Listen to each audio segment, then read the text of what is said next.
បាទគ្រប់ជំរាបសួរពុកម៉ែបងប្អូនសូម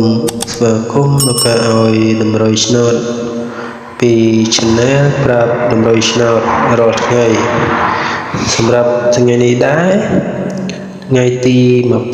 21ខែ6ឆ្នាំ2021សម្រាប់តម្រុយឆ្នោតថ្ងៃទី20ពុកម៉ែបងប្អូនយើងបានចូលលាកមានជ័យទៀតហើយពុកម៉ែបងប្អូនយើងចេញ9:20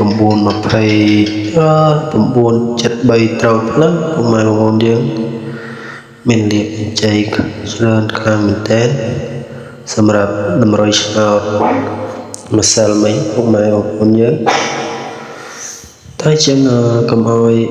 រងចាំយូរយើងមកចូលតម្រុយឆ្នោតនៅថ្ងៃនេះសម្រាប់ថ្ងៃទី21ខែ6ឆ្នាំ2021តែមុននឹង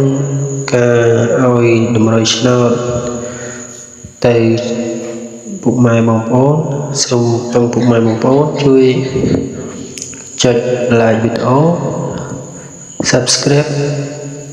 ម្នាក់មួយផងពុកម៉ែបងប្អូនយើងដើម្បីទទួលបានវីដេអូឲ្យតម្រុយឆ្នោតជារៀងរាល់ថ្ងៃសម្រាប់ថ្ងៃទី21ខែ6នេះពុកម៉ែបងប្អូនមានកតុង7ហើយនិងកតុង8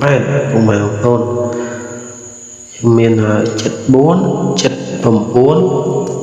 17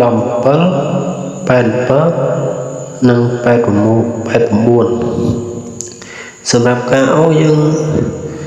មានអូ7និងអូ8ហើយ3លេខវិញយើងមាន748គុណ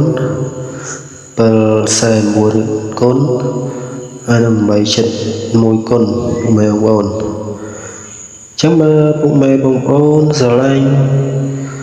ពេញចិត្តលេខមួយណាបងប្អូនអាចយកទៅសងសំណាងលេខបានចឹងតម្រុយឆ្នោតយើងថ្ងៃនេះមានតែប៉ុណ្្នឹងទេពុកម៉ែបងប្អូនជួបពុកម៉ែបងប្អូននៅការឲ្យតម្រុយឆ្នោត free នៅថ្ងៃស្អែកទៀតអរគុណជម្រាបលា